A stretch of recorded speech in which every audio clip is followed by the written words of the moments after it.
Rave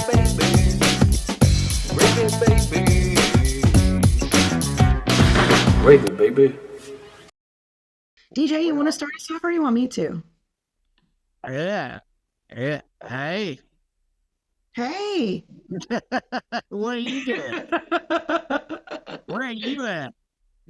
I am currently in Madison, Wisconsin. Ah, is this an Airbnb? Is this a friend's house? This looks Friend's very house. like. Oh, okay. Yes. Oh, I'm an expert in staying in the middle of other people's lives. I was just in Minneapolis and I stayed with a couple friends of mine who it's been a lovely trip so far, only because I've gotten to see people I haven't seen since pre-COVID sometimes in yeah. certain instances. So it's been nice. It's been a nice reminder that connecting with people genuinely makes you feel good. And you should remember Yeah. that. Yeah. Well, because before, when I was on the road all the time, it would just be a constant. I would always happen. And when you live in a place, there's a comfort in having your own space and being a regular at a diner or whatever. But there's Yeah. also comfort in being fully immersed in with people that you care about. So it's been lovely. That's so awesome. That's so awesome. I heard y'all are having a heat wave up there too. It's like warmer than it usually is. Is that? In general, but it got real cold last night. Last Oh night is yeah. when it broke. Yeah, but overall, I mean, usually that's part of the reason why I try to go to the Midwest now is because one, all the leaves change, and then two, it's cold enough people will leave the beer garden and go to an event inside. So Right. it's better for comedy, but it actually got cold last night, so there were people out. It was nice. Nice. That's cool. It's almost been I think it's been over a year since our helicopter ride. It has. I got a reminder of it on my phone, and I was like, "Yeah, that's nice." So much so that I had to talk about it on stage recently. I tried to bring it back and see if I could still, how when you riff something on stage, it'll never be that fresh and fun, Yeah. and then Yeah. then you try to do it again. So I did try to do it again, but I got into it differently, and it still worked. I still got it to work, that's how you know it's great when you're Yeah. like Yeah. when you can recreate it. But it does like I'm already beaming. For the people on YouTube, you can see it, but for the people just listening, I'm already beaming, remembering how much joy that brought me. There is. Woo, woo. Yeah, dude. I know. It's pretty Thank great. God for Clint, man. Thank God for Yeah. Clint. I wonder if he's done anything over here in North Carolina. I If bet he's you he has. I mean, he might have been hammered for it, but I bet you he has. I believe in that man. how about it too? He's got it together. Hmm. Well, that's cool, man. Yeah, hooking up with old friends. Yeah, I guess when you're on the road real heavy, I guess before the beginning of the end, it Hmm. was like you're constantly intersecting, not only intersecting, but then you're at least like once a year dropping in the same spots Hmm. along the line. So like you feel like you're always in contact with Yeah. people who are on that campus, especially And at then you the also don't have to like connect with them via the internet and stuff like that because you see them in real life. So you feel yeah. less inclined to do that. But then, several years go by where you're not doing that, and then I think it just falls by the wayside just because you're not programmed to do that, to go, I need to check on this person. I need to check on this person. Yeah. The flip side of it, the negative of it is then you're constantly in the middle of other people's lives and you feel like you don't have your own. Like that was kind of like, there's got to be some sort of balance. And I think that's what this is me having my own life in my own space and then being able to visit, being able to visit. Yeah. And the thing Yeah. that's changed, and this is how the other reason how I know the middle class of this country is dwindling is people don't have spaces big enough to harbor a person anymore. Their roommate lives there now, or they have kids in there now, so or whatever. So a guest room is less prevalent, I'd say, across the Yeah. country. Yeah. Yeah. Man, the guy's crazy. That's crazy to think about. Wow. Couch surfing just fucking not the art it used to be. No, well, it's just Somebody harder to. Yeah, they're because the couches are occupied. yeah. Yeah. Wow. But Wow, at man. the same time, there's been like a lot of lovely, people. I think I've been trying to do this on stage, and it's not. I hate that I'm doing it, but like trying to encourage people to go see comedians that aren't famous. Yeah. In the same regard as like to try to support the middle class of stand-up comedy because with like there will be no famous comedians except ones from TikTok and there's only so much integrity that's going there at 15 to a minute at a time, so they're not thinking about big thoughts. I mean, and we've talked about that before on here, but there was a woman that came to the show. I wish Drew was here because I wanted to tell him about this too, but I'll just tell him in text. But there was a woman that came to the show that was being very complimentary, very wonderful. She was very sweet. She was like, oh my God, me and my husband, we just went and saw this comedian and we paid like $160 a person to see this comedian in this big space. And she was like, we had way more fun here. We laughed so much more. And I was like, yeah, that guy is fucking rich. Yeah. And doesn't care about bringing you joy anymore. He's resting on his podcast laurels, He doesn't give a shit. Yeah. I go, for the same amount of money, you could have went and saw 5 to 10 different comedians. Yeah. Made their night, gave them money directly, essentially, and also they still care about making you laugh. They still give a shit about it. It's it's wild because when you think about like famous actors and shit like that, that's Viacom giving them their money. That's like production companies giving them the money. But as far as stand-up comedian go, you, the audience, you, the human beings in the fucking seats are the reason they are rich or not. And God damn it, man, I'm good at my job. Stop going and paying $160 to see Theo Von mumble at you. I'm sorry. I'm so sorry, but stop. Yeah, it's crazy. Especially, I mean, I also don't see paying that much for a person that I see every week on like, I don't get celebrity. I've never understood celebrity culture, but you're probably getting more from them. Like on the podcast that you're watching, like what, twice a week, at least a week. You know what I'm saying? So it's like 3 hours a week already, and then on top of that, now you want to go see the underprepared and not thoughtful drivel that they have that's left over from them podcasting 5 to 7 hours a week. It's like, I mean, do the math. Do the math. My theory is that comedy and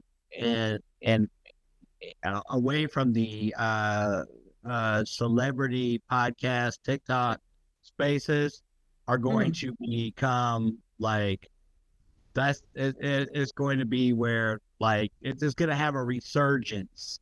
Like it's going to become a very hipster type thing to know what comic is and coming to your area that nobody knows about, who is actually also talking about things that are just like what you're saying that you relate to. That's like I don't want to say like the truth tellers or whatever, but something that is more relatable. Not even necessarily, but just somebody who's having the same kind of experience that you are. Because once you get past a certain tax bracket, you're living an entirely different life. It is not the same.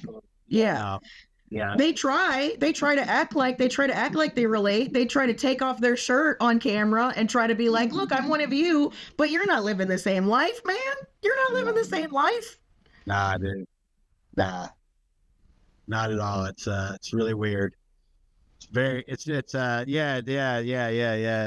So I think people are going to eventually be yearning for those types of honest interactions and honest experiences in all art forms, really, even though, eventually it'll get like, like hardcore, is really exposed on, it really a lot bigger now. A lot of hardcore bands got like a bunch of exposure through the YouTube and all that stuff, and that's great and everything. But it's been able to keep it seem pretty pure by like by like if you want to be in the hardcore scene, you got to go to shows.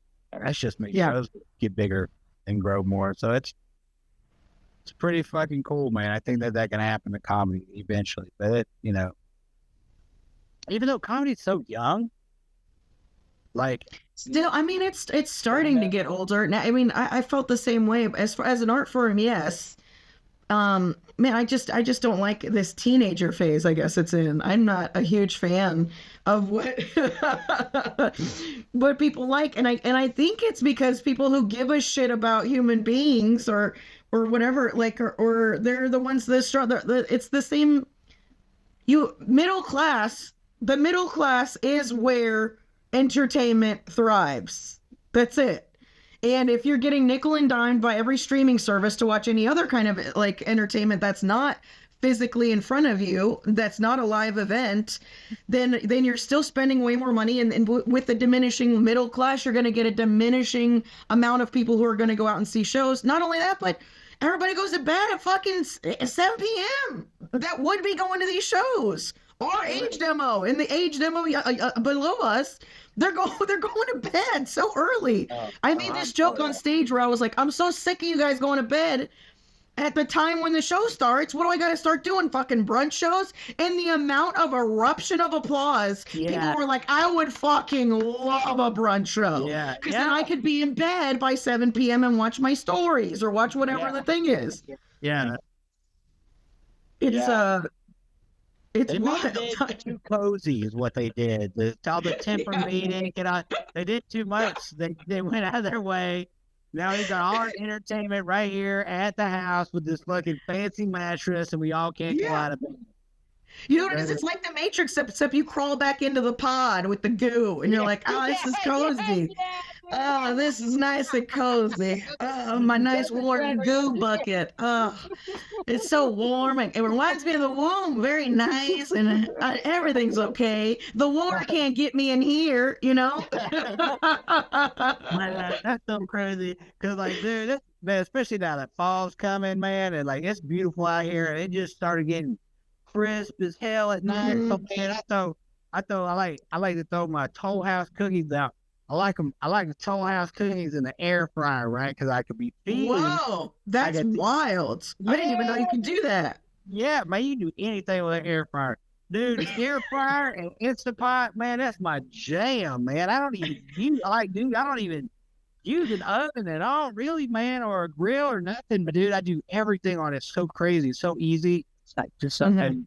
Yeah, so if you want to be a lazy piece of shit, man, but your food fucking rad.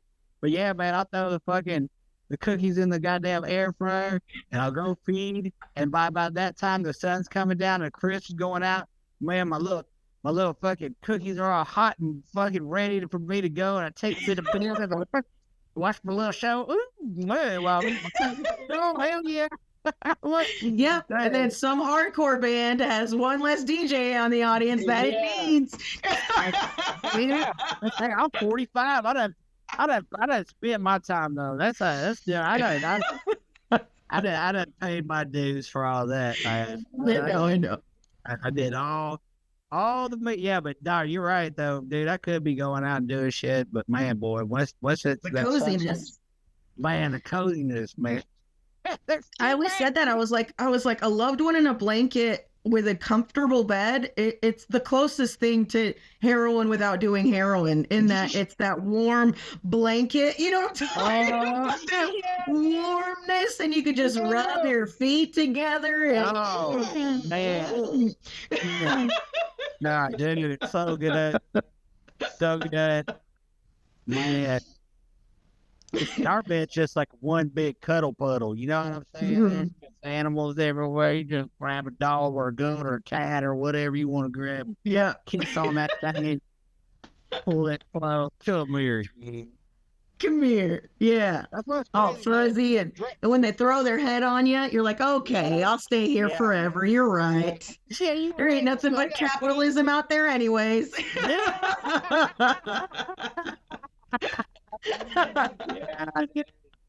I think the crazy about Gray is like she'll sleep with the dog literally on her head, dude. But if our feet, she's I'm claustrophobic. You're killing me, like God dang. All right. So, yeah, it is beautiful right now, though. It's amazing. I do adore this time of year. I always try to book myself either in the Midwest or in the Northeast, so I can see all the colors and stuff. I don't think I'd ever be as annoying as the people that travel specifically. I guess this is traveling specifically for that, but you know what I'm talking about. Yeah. Like a leaf peeper is what they call them right here. Leaf The peeper? leaf peepers. Yeah. Yes. I don't think I've ever cared enough to travel just to see leaves, but I have always liked this time of year because of it, or making sure that, I mean, it's also because it's a good time of year because, again, people leave their homes because it's cold to go into another indoor event, but it is a perk. It is a perk. Yeah, I mean, I'm gonna say I really hate it for Asheville that like, this time of year, they're all the fall festivals and all up to that area is really something special with all the colors and all the cool stuff outside. But that's another story. Yeah, because I'm from Florida, so it's majestic to me. We didn't have that. It was just green, or you get maybe a yellow. It just goes from green to brown real quick. Yeah, Or it stays green the whole time if we have a real light winter. So there being different phases, like when we were out in the ether and you saw all the greens and the yellows and the oranges and the reds, the whole decaying process that's so pretty. Yeah, I know. Wouldn't it be cool if we looked cool when we decayed? I know. Why don't we? Just been the very opposite. Just Yeah. and stank and everything. And then even further, then it's just drier and like mummy without the cool linens. It's not a cute decaying process. Do we Leaves are hot, dude. Leaves are just hot. Is it?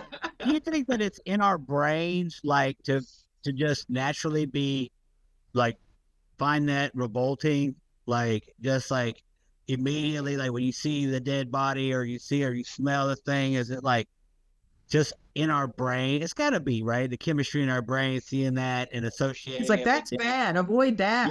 Yeah. Yeah, maybe. I don't know. I don't know if leaves are looking at a decaying human body and being like, that's so beautiful. Look at the way the shit came out of its ass. Yeah. Look at the way that those things and the holes sink in. Yeah, I don't know, but yeah, probably the fungus is probably like, mushrooms are probably like, give me some of that. Yeah.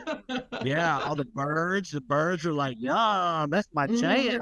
Fucking coyotes, that's crazy. It's wild. It's wild to think that, man. But yeah, man, shoot, it's beautiful right now. Yeah, I can't think of anything else that we watch die that is aesthetically pleasing. Yeah, just trees. Yeah, the metamorphosis or the like a caterpillar turning into that's like a weird transition thing that I think is pretty cool.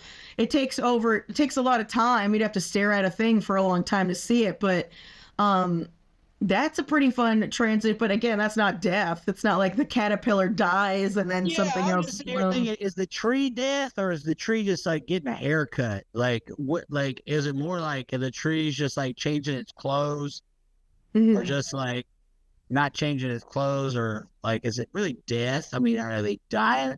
The leaves are dying, but the tree is not dying. Yeah, I guess. It's kind of like when when you have the big shark and there's that little fish on the bottom that sucks onto it. It's like the little fish dying. The shark's fine. Yeah. But yeah, I think it is more of like a haircut, or like when our hair falls out because it's dead, or we're done with it. That follicle's done with that hair follicle. Or the little, what's it called? the root. And the root's Yeah. done with this hair, it just falls out.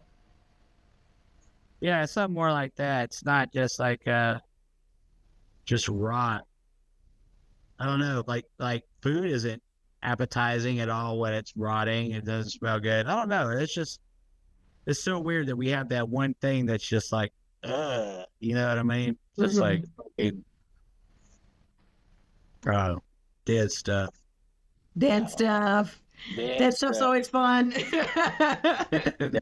I mean, it can be cool. You know, it can be used as art. I'm not going to say that there's not anything. I'm sure someone will be like, oh, no, I think, you know, people, it's so weird because you think about smells and stuff. Like, I cannot stand the way that skunks smell. I cannot stand the way that skunks smell. But, like, hot take right here. DJ Lewis, you heard it here first. Stinks smell bad. He's not afraid to say it. He doesn't care who hears it. But stinks. Yeah. Who thinks that skunks smell good? I don't know anybody that thinks skunks. What? No, Yeah, she's got a head injury. There's no way. Yeah, she does. No. Like, oh, you smell that? Oh, that's the skunk. Oh, it's hot. I love the way it. Yeah, man. Yeah. I met people who like the way the gas smells.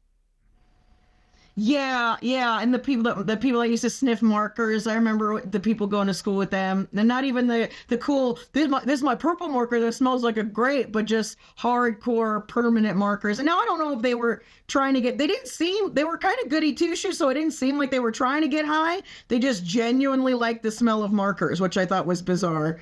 I get that, but for the most part, I mean, there's a reason skunks smell the way they do, and it's to deter. And so I think there is something wrong with Dre. When the deterrent is going, ooh, come here, let me pet ya. Come here, you stinky butt. Yeah. Well, she's a tech vet. Like, she spends all day with her hands in animals' guts and stuff like that. Got a different. I've seen her skin a wolf. I mean, a fox. Like, I've seen her. Oh, shit. Yeah. And you're like, that's my baby. That's my baby. Wash your hands. Wash your hands. It is disgusting. She messes with a lot of dead stuff, though, man. She's always got dead stuff around. She's always like if we find something dead that's rotten, she's like, you know, like putting stuff on it to get the bones and stuff. Yeah, she's one of those people. Mm-hmm. They're out there, weirdos. Yeah. Weirdos. So what's a weird smell that you like then? What's a stinky thing that people don't like that you do like? I can't really think of anything off the top of my head. I think I've got smoker's nose, I think. I also have smoker's like taste for where I had smoked for so long. Like, and that's what I'm telling myself. That's what I tell myself. Again, the only other person who I've been around a lot of smells with is Dre. So she's my only source, but she like smells everything. She can smell whatever, and she can smell it. And like, I'm just like, hey, shut. Do you smell it? Smells like smelling a thing that's like whatever. Yeah. And always. She's got her hound dog nose. Always. Oh, yeah. What is that? Let's go investigate that smell. What is that scent? I need the answer. Yeah. And I'm always like, I don't know. I don't know. I don't smell anything. Because my own body odor. Yeah. My own body odor is always so strong. You just immediately are like, is that me? I think I showered. I remember showering. Yeah, no, I can't think of a thing. There's like maybe what I'm trying to think. But I sniff everything. I am a sniffer. I don't know if that's a woman thing or not, or if that's like if that goes back to the hunter-gatherer time in the sense that you had to sniff things out to make sure they weren't poisonous or something, but yeah. I will sniff Bobby. I don't give a shit if he's clean or dirty. I'll give him a whiff. Old good whiff, yeah. Yeah, make sure that one's mine, you know? Yeah. Do you like the way he smells? Do you like his smell? Yeah. Couldn't be with somebody that she didn't like their smell. They're like their self smell. You know what I mean? Yes. That would get Well, that weird. was the thing. I remember seeing this they did this study where they took people who were in people that married for love in one test group and another test group of people who were in arranged marriages, and they had their partner wear like a blank white t-shirt, walk around in it, and then put it in a Ziploc bag, and then they tried to have their partners find their person's smell, but pick their person's shirt by smell. And the results were that the people who married for love that were not in arranged marriages had like an exorbitant amount higher percentage of accurate, because that was like, oh, that's I picked that, that's mine. Yeah. As opposed to people who were like put together, and whether they loved each other or not, it was just not this was, I acquired this, as opposed to like I was put in this place and it still ended up working out or didn't or whatever. But yeah, man, I think that's the thing. That's the weird chemical shit. Just like us thinking that, ew, death, get it away from me, I don't want to die too. I think it's the same kind of weird chemical thing that keeps us reproducing and all that shit, and is in our animal brain. Sure. Yeah, for sure. There's some of that animal brain thing, like as far as like love goes, when like people are like, oh, love's not real, it's just oxytocin. I think that there's a level of that is true. That is true, but I think to just totally be like, no, love is a chemical reaction and it's not. I think that is a very weird thing to believe. Sure. Yeah, it's cynical, and it's usually being said by somebody who's very lonely. I remember being in that phase, and I was very sad and alone at that time. You know, sure. Oh, were you that? Were you I like definitely that? had a phase where it was, because I mean, in animals, like once you dissect other animals and you look into it, then this, whenever this is happening, all these things are firing off, and it's all this like, so animalistically, yes, but there's also a reason that albatross have the same partner forever. They don't have to. They could. Yeah. Penguins, yes, same thing. Like, there's a reason that, and I think that because humans are a little bit more complex, I think you have the option there of it being that simplistic or it being something else.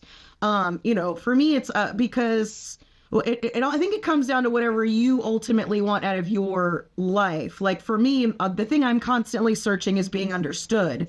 So if you find somebody that completely understands you, I'm not good. I would never give that up, even if something else, because that's the other thing too, is it's like, that's why it's so easy to cheat if you believe it's chemically. It's a lot of times that's where the thing is, where it's like, oh, it's just chemicals, I can't help it. Well, you can if you've evolved at all. For sure. Yeah, absolutely. Yeah. So there could be something that's like enticing, like, oh, that's a cool human, or that would probably give me dopamine or something like that. And then it would be like, yeah, but that piece of shit don't understand me. That's a bigger, more intense connection, I think. So yeah, I get it. I get it. So there is definitely a chemical reaction that is happening, but also at the same time, I do think there is a bigger connection happening. And I think that's ultimately at the end, like one of the points of existing is connection with other human beings. We've talked about that on here. Yeah, absolutely. So, so I think maybe it's both. And you can operate on a chemical level, or you could, operate on something a little higher vibration, a little higher. Yeah, and I think also as you grow with somebody, and I know this for sure, is like the way that I love Andrea, the way that we communicate, the way everything about our relationship has evolved. It's all evolved. Like, it's not the same. Yes, there was that first oxytocin, whatever, like we're giggle. And then, and then it's gone from that to like having even hard times that we got through, which changed the nature of things, getting to know each other, like everything kind of changing, like what I would define as love. And it's not that fuzzy it's sometimes that fuzzy feeling, of course, you know what I'm saying? But like, it's not that. It's something so much more to be with a person, and I don't know, and I don't mean like codependent either. I mean, because that's a totally different thing Yeah. that you also go through. You know what I'm saying? I think everybody does, just to a degree, but maybe not. I mean, I don't know, but we sure did, and but even getting over that, you know what I'm saying, and like. Mhm. I don't know, man. I don't know. Like love is pretty amazing and multifaceted, and I don't know I how we think got on that's the that. other thing too is I think it's defined differently. I think that's one of the things that's like Right. super. And you have the different kinds. You have like the agape, which is like your love with the higher power, and you have Yeah. the different. Yeah, there's one for family. I forgot all the terms for them in from my humanities class, but I think that there is there's something to be said, and I think it really again just goes all back to the connection and the way that you connect with someone, because if it's Yeah. just on that level of this gives me this chemical and makes me want to reproduce, like if you get past that where you're not trying to reproduce and you're just you like existing in each other's spaces and you have all of Right. this. And I think that's why it's so difficult whenever people, because right now, I know probably like 5 or 6 people who are becoming unattached to someone they were with a long time. And it's like super difficult because you've like raveled yourselves into your intertwined in your lives in so many different ways. That's why the longer you've been with someone, the harder it is. Even if you know it's not good, the harder it is to detach, because you have to like take this is all enthralled in my life, and this part is all enthralled. Like this person becomes so seeped into your roots, into that tree, that it's like it's hard to pull that out. It's hard to, even if you know it's not good, or if this person isn't happy or regardless of what your situation might be, it is that's why it feels like a death. That's why um it feels like you're grieving somebody that's Yeah. still alive. So I think Yeah. part of the reason is the other parts of it, not just the chemical connection, but the other parts of it where the rest of your body is like, but this is what we're attached to. And that's when your brain has to fight the heart, so to speak, into being like, okay, but it's not good for us. We need But it's to a unravel toxic this. relationship. Yeah. Mm-hmm. Yeah. Well, you know, even sometimes like I don't know. I again, relationships are so complicated. Like relationships are so complicated, and I mean, I guess people eventually come to they're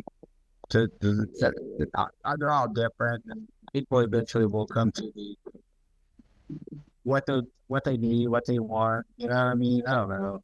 It was so crazy.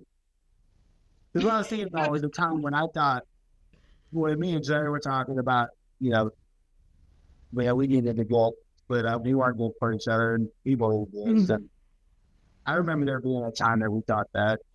At the time, like we weren't good for each other. You know what I'm saying? Because we were both maniacs. You know what I'm Yeah. saying? Yeah. We like had to get our shit together. You know what I'm saying? It was like a lot of like growing up. You know what I'm saying? And having to, which that was one of the things that. But I don't know what you're talking about. Sure, but that's the other thing too, is a lot of times somebody's willing to grow up and somebody isn't, or somebody's willing. That's a crazy thing. Yeah. Yeah. Yeah. So that's the whole thing, is what's a unique position that you both are in, is being like, okay, we need to get our shit together. Yeah, we need Not to just get in our our- relationship, but as individuals, we need to get our shit together. Yeah.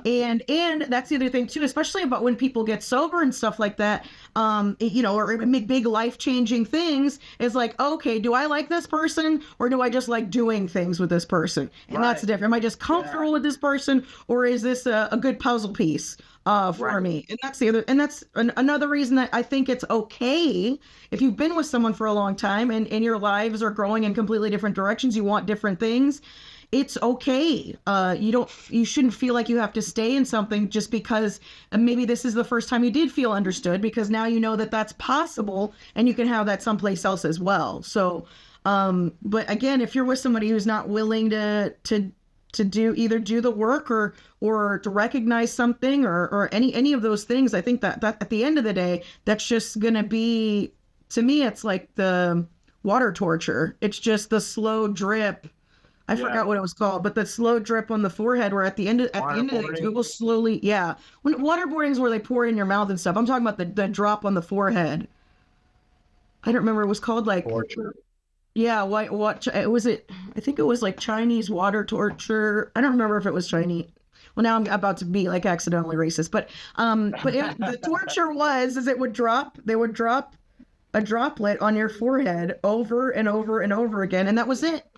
And initially, it'd be like, okay, this you're gonna break me with this, but over time, the longer it happened, it would be maddening. It would make you go mad. And so it's the same kind of like how water slowly erodes, whatever it is, whatever metal, whatever thing, over time, eventually water wins. And I think that's the same thing, where if you see something that's a big red flag and you try to put it away, over time, it's still going to erode you in a way that puts you in a position you don't want to be in. So at the end of the day, I think you just have to weigh out the pros and cons of what is best for you, because you only got one life. And since I'm not a huge afterlife person, I'm trying to make this one good. Yeah, for sure. Yeah, well said. Well said. Sorry, I was like rambling there at the end. No, you were good. You were good. No, I totally agree with you. I totally agree with you. And I think that's also relevant with like friendships and platonic friendships. I mean, we get it always a lot. They're like, oh, this is my friend, and I love them. And that love is no less like a platonic relationship, you know. I mean, I know for a fact, you know, it's like a lot of real emotional, like love. You like a person, you know what I mean? And it's like, you care about them. They're part of your life. They're you know, their successes are your successes. Their failures are, you know, you go through these things with people.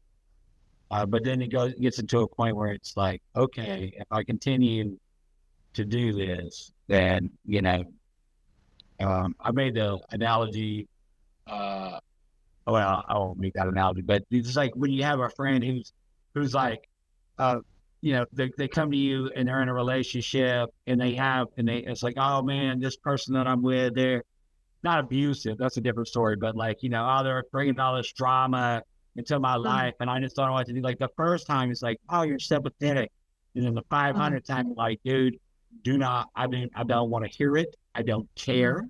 You know, and say, no. You don't want a resolution. Yeah, well, that's also people get into patterns. That's the other thing too, is that's a lot of times what you'll see with somebody that's not good for them, and and it's just because it reminds them of their childhood shit, and it's like, oh, this is familiar, so I'm comfortable feeling uncomfortable. And so that's the thing that I think therapy helps with, and not necessarily just therapy, but also just a realization that you have to come to, whether is this worth it to be comfortable, or is it more important to be uncomfortable and have something that's safer, where you're not staying in a fight or flight sense, where it's not. But some people like that thrill. I mean, people with ADHD people, that's why a lot of times they often will end up with a narcissist, because a narcissist will get to dangle in front of them this love that they're searching for, and then you go and you chase it, and you'll do anything you can to get to it and contort yourself in ways, and all of that stuff is very exciting, and then you don't get the payoff, and then at the end of the day you end up being a depressed person when you don't really have chemical depression. You just have somebody that's dangling something that you want from you and you never get it. So it's like, that's the other thing too, is it's like, is somebody fucking with you? And all of those things are things that are good to have a conversation with someone who's not in it. That's the purpose, I think, of therapy, is being like, I don't know if I'm getting fucked over or not. You tell me, you know? Yeah. Yeah, totally. There's been like a lot of criticism of therapy and stuff like that right now, and rightfully so. I think that we should challenge anything that's being used across the board, especially when it's a business. Because a lot of times you'll have look, BetterHelp. They are definitely just profiling individuals. It's a fucking mass surveillance fucking operation. All right, sorry, I won't get that bad. Yeah. Is it is BetterHelp a psyop, you think? Yeah. What do you think they use the data for? Profiling people, being able to avoid HIPAA, and being able to get inside of your like medical things, also like surveillancing, as well as, and the main thing is profiling. Because I think well, it just depends, because there's counselors on there and then there's psychiatrists on there, and there's there's both. So there's some people who don't have access to your medical records at all. They can only refer you to someone who does. So I think if you're just doing, but also, I mean, yeah, of course, anytime you're on anytime you're on a video at all, people can be monitoring you. But don't even with like the medical stuff, it's all centered. It's one group, and all those files and all those, everything goes into like one place, one database. Mm-hmm. Yeah, scary. Anyways. Because I think if that were the case, though, I think it'd be more difficult for people to get their medical records or transferred to everything, because everybody's always like, oh, I've been trying to get my medical records to my new doctor forever, and they never get the data. From a physical place. Yeah. No. They do make that hard. So you have to go online to do it so that they can track you and surveil you. And take everything from us. That's just my own personal belief. I get it. So if you're gonna go to therapy, go in person, is what you're saying. Sure. Yeah. No, I mean, you could talk to whoever. I mean, BetterHelp's probably not any worse than anything, Even though Drew told me, Drew's experience with it was the funniest that I've had. I'll let him tell that story sometime. Oh, I can't wait. Yeah. I can't wait. Well, I mean, it's the thing about it is it's just the cheapest way to do it. Yeah. Sure. And it became the most accessible over COVID because so many shrinks went on there because there was no way for them to see people in person. And then people just kind of kept it because it was convenient, much like this. We're not in person, we kept this because it was convenient. So I think that there's some laziness there. I don't think it's all nefarious. I do think some of it is, for sure. Just because some of them are just bad. They're just bad. They're just bad. They're just bad. Yeah, they're just bad. And that's kind of always been my issue with like finding a therapist, is because since I'm a psych nerd, you have to know more than me in order for me to take advice from you in this field. So I'm a pain in the ass to find a therapist for. And a lot of people get discouraged because it's so hard. Not only that, but I was talking to another friend of mine who, she's trying to find a shrink. She's trying to go through the doctor and all this other shit. Dude, for her to have a Zoom call with somebody just to try to help her fill out a questionnaire to find one, they charged her like $1,900. What? $1,900, dude. That's why people are going to fucking BetterHelp, is to go through it through a hospital or something like that and get referred. They're being charged out the ass. She never got any fucking treatment. She never talked to a fucking doctor. It was just some aide trying to help her fill out a fucking form so that she could get in the system to see one. Like, there's also that part of it too. Like, I mean, don't get me started. I'm not trying to make this about healthcare, but we all know it's trash. But it's just like, dude, and we're talking about a person who's had 12 people die in the last 5 years, like just compounded grief. They need someone to help unpack it because so much shit has happened so fast. Like, and there's been a few people. Yeah, it's just nuts. It's nuts. And there's another person that I know, like, it's just like they're not talking about it. and it's like they had their mom passed away, and then their kid almost died from an allergic reaction, and then their wife had a psychotic break because of the kid, and then went into a mental institution. So all of this stuff is happening all the time, like no, and nobody's talking about it, and they're not talking to anyone about it. That's how you're gonna, like, that's just ultimately not good. That's compounded negativity that's all in your soul, in your fucking body. That's gonna manifest into something physical. I guarantee it. Something bad. You're gonna get some sort of lump somewhere, and I know that's a very hippie belief, but that's where I'm at. You're like, they're watching you in therapy. I'm like, all that fucking shit you're bottling up is definitely gonna manifest in a physical sense. I believe that. I believe that too. No, I totally believe that. I totally believe that. So it's like, at the same time, I do think that you should get help. Where you can. If it's too much, because at some point, sometimes it's too much. It's too much for me to be okay. I have to process these feelings from this death, and I have to process this, and I have to. I mean, it was. I had 5 people die in the last 2 years. It's just a lot. It's a lot of fucking, when you have to keep going and you have to keep existing and do everything to survive on top of everything else, to stay a decent human being and not just be wandering like a zombie within your own life. Oof. I hate it. I hate that they make it so difficult. It shouldn't be this difficult. I to be honest with you, it works to their advantage. I 100% believe that. It's easier to manipulate people who are in a daze, sure. Oh yeah, absolutely. Oh, it's a nightmare. It's a nightmare out here. Well, God damn, it's bad. Well, at least we started out positive.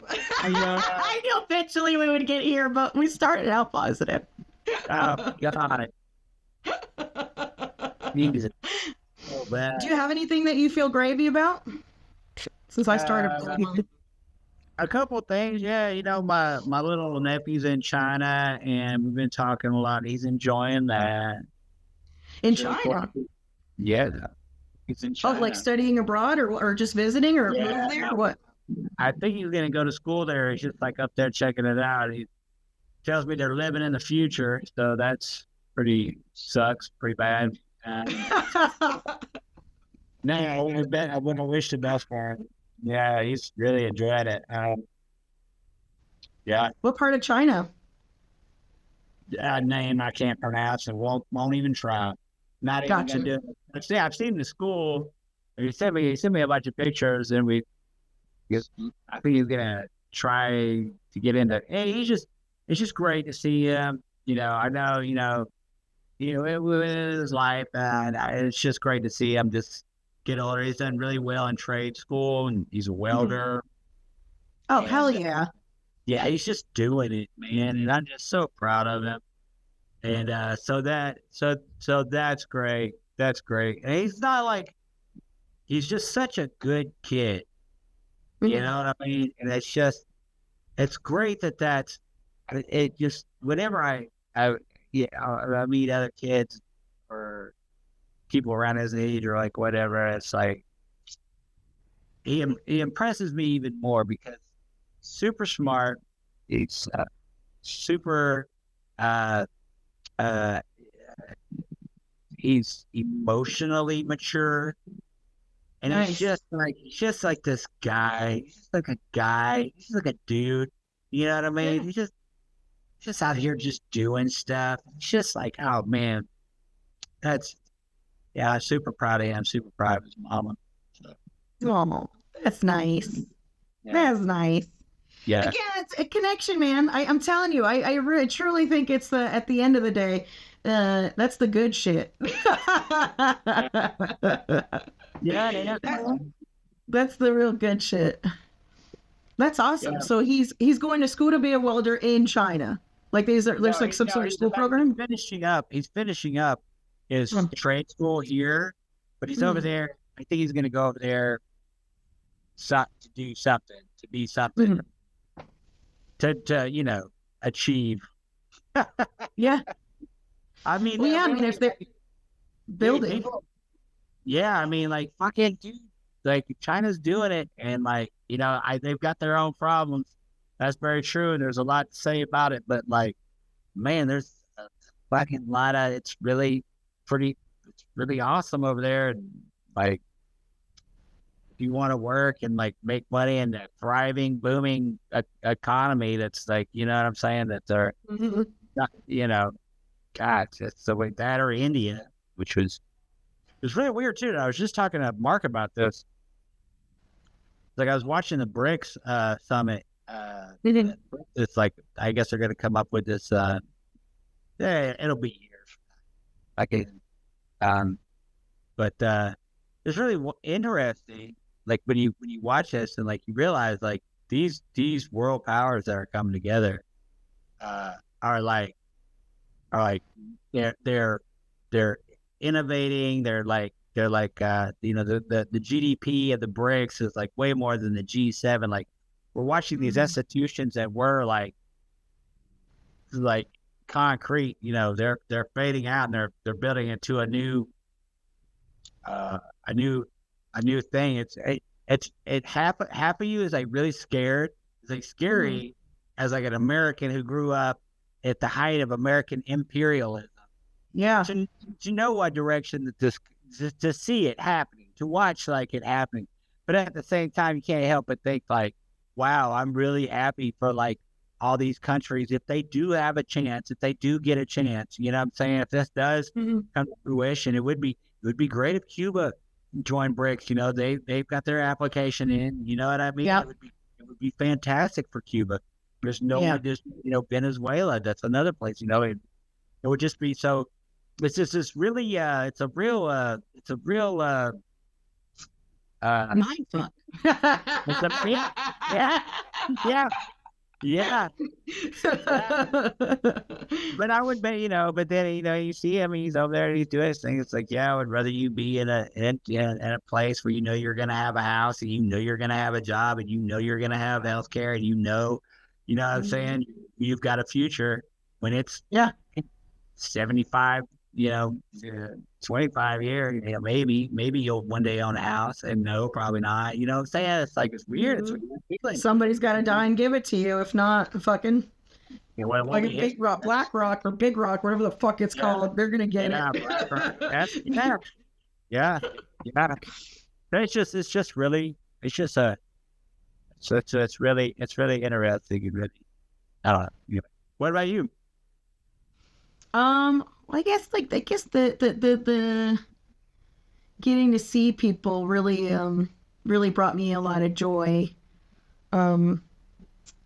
It really did. But to your point, I think the saddest part of what you're talking about is that the people in the U.S. who are unwilling to see the change that is happening globally. And it's also, part of it is because we never look at global news. We don't look at anything that's happening unless it's a war. That's kind of the only foreign policy show we tend to tune into. But yeah, there's a lot. And I think part of that is we've peaked as far as our innovation, you know, and now there's just changes happening. I mean, it's the same thing with with AI in place of algorithmic learning. It's not actually intelligent on its own. So, you know, those kinds of tricks that are being like, oh, we're still on top of things. We're still changing everything. We're innovating. And it's like, no, you guys you've run out of ideas is what's happening. And you refuse to give anybody else the press for the strides that they're making, because it's got to be USA. So yeah, but no, man. I mean, the Japanese have been ahead of us as far as there's a reason there's no trash in their fucking streets, and there's no trash cans. You know, there's big things. Culture in a huge city, and you don't see trash everywhere. I mean, come on now. I mean, sure, their rat population is low. We got that against them.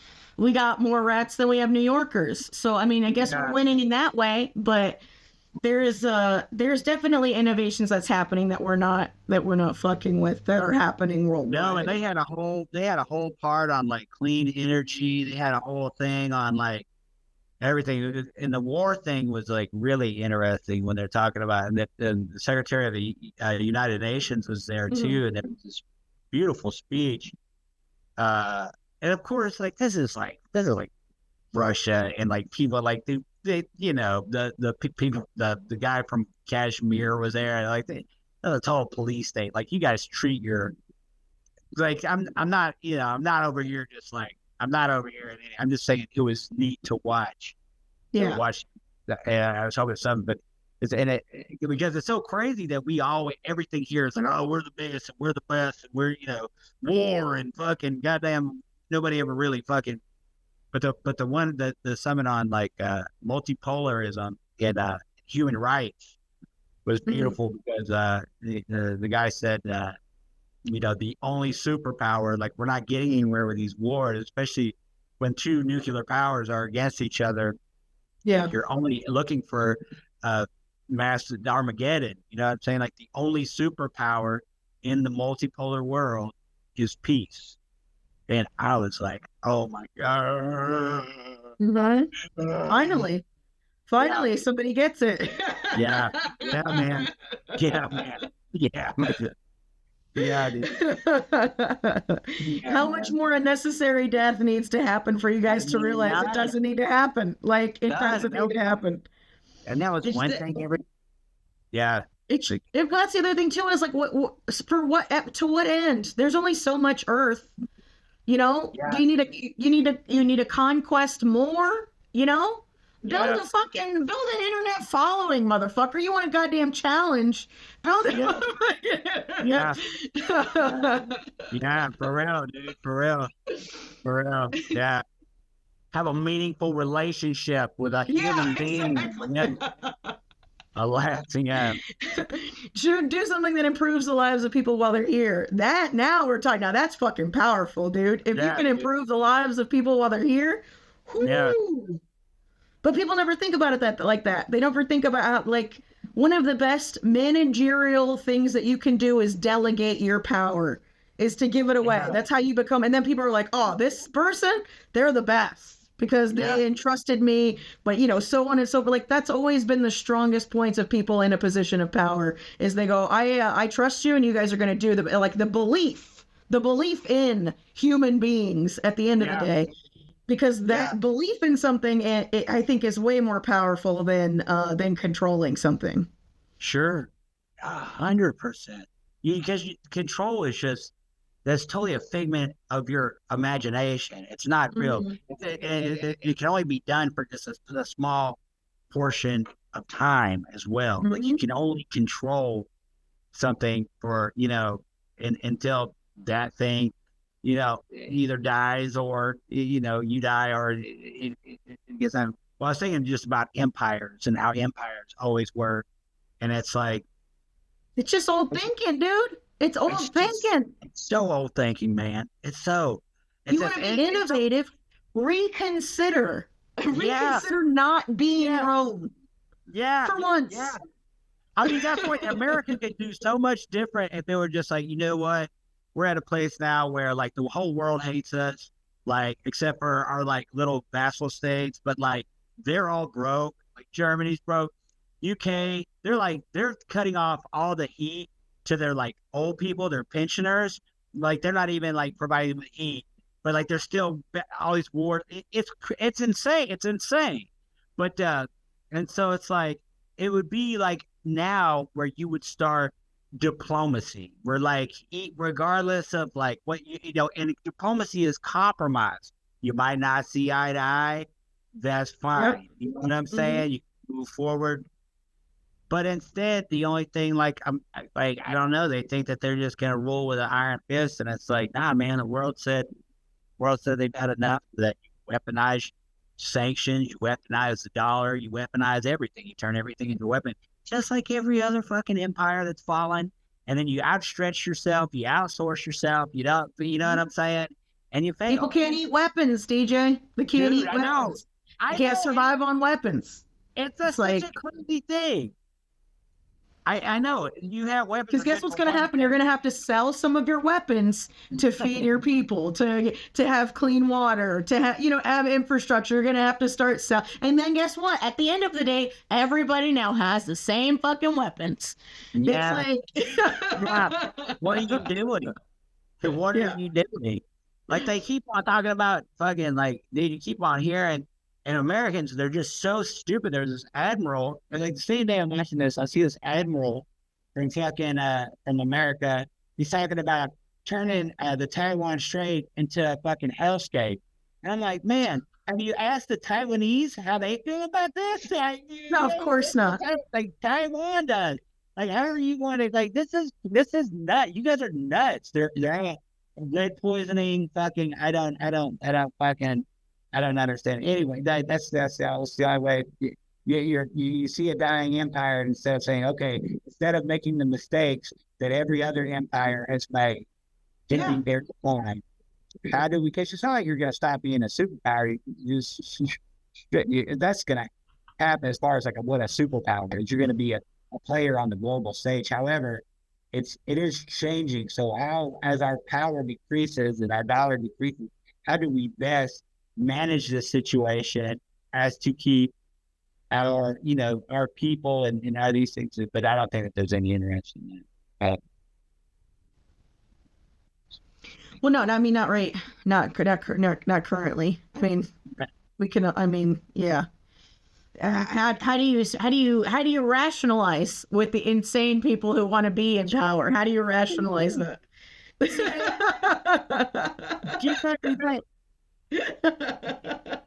You don't. It's crazy. Yeah. I mean, fucking goddamn Elon Musk out here just fucking wild. Dude, wild. And they can't do nothing to him. What are they gonna do to him? Fine him? Like what? No, dude, the billionaires have lost their fucking all of them have. They've all got wild, dude. It's truly insane. Like it's even sadder because that guy, all he really wants is to be cool, and he never will be. You'll never be cool. I'm so sorry, buddy. You're trash for life, homie. You look like a beluga whale, and you laugh like a dying frog. No, you don't win. You don't. That's win. What's wrong with all of them. They all just want to be liked, but they're all so fucking uncool, man. They're all such big fucking dorks. Like, look at goddamn fucking Trump. You want to play his playlist. What do you have on his playlist? Like some opera and YMCA, the Village People. Like, dude, what the fuck you talking about? Dude, I swear to God, if I was in that crowd, I would have just been like, dude. Dude,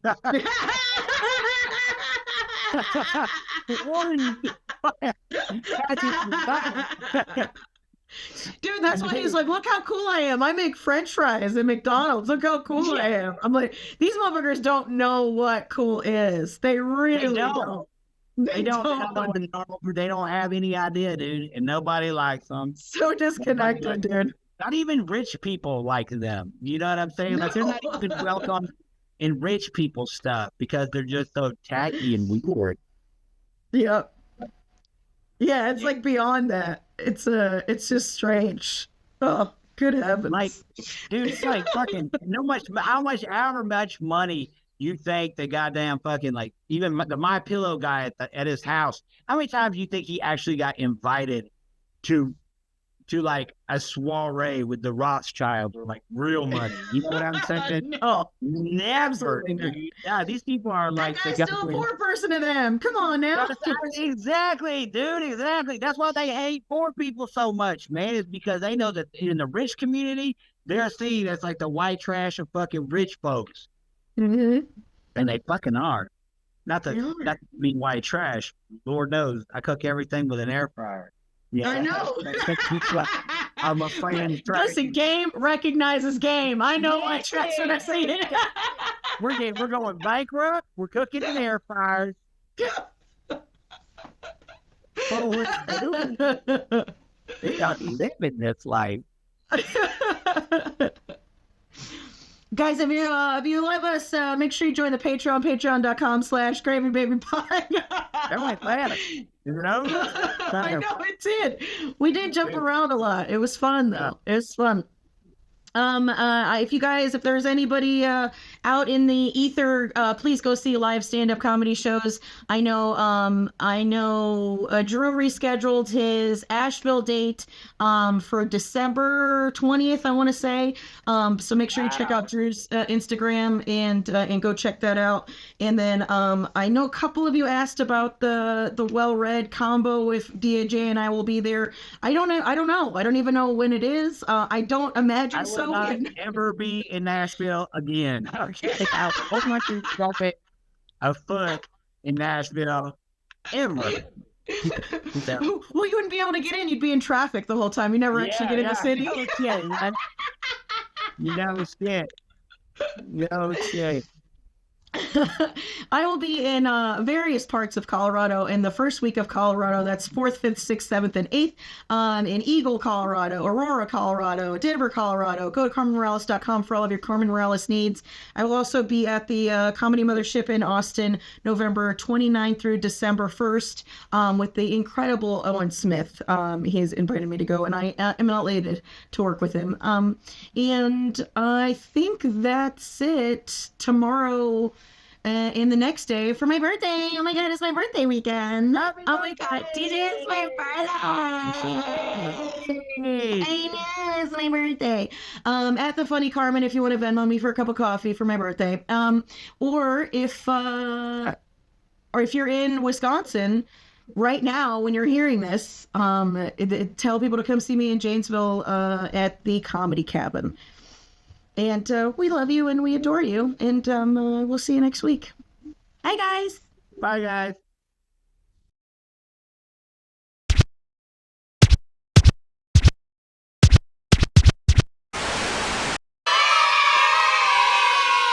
You could stick a whole ribeye in one of your back pockets. Like,